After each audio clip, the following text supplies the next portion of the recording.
morning. Ayan, so kagigising ko lang. Before ako kakain guys, 30 minutes before breakfast, iinom ako ng King's Herbal Plus.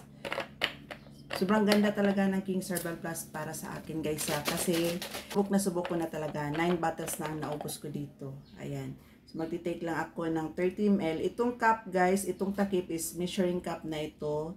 30 ml po siya. So inom tayo ng 30 ml. Ang color ng ating liquid food supplement is dark.